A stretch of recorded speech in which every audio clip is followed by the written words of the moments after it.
కావ్య లక్షణాలు బట్టి రెండు విధాలు అని చెప్పాం కదా. మహాకావ్యం గురించి చూసాం కదా. ఒక ఉపకావ్యం అంటే ఏంటంటే మహాకావ్య లక్షణాలన్నీ కలిగి ఉండాలి. అర్థమైందండి. అంటే అష్టాదశ వర్ణనలు. అష్టాదశ వర్ణనలు అంటే ఏంటి? మనకి ఎక్కడుంటాయి? ప్రబంధాల్లో ఎక్కువ కనబడుతూ ఉంటాయి. పురాణాల్లో, ప్రబంధాల్లో మనకేంటి అష్టాదశ వర్ణనలు అంటే 18 వర్ణనలు కనపడతాయి.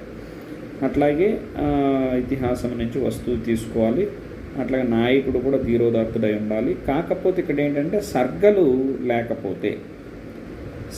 లేకపోతే అది ఉపకావ్యంగా చెప్పబడుతుంది. అంటే కావ్య లక్షణాలను బట్టి మనకి కావ్యాలు 2 రకాలు అని చెప్పాం. మహాకావ్యం అని చెప్పాం, ఉపకావ్యం అనేది మనం చెప్పాం.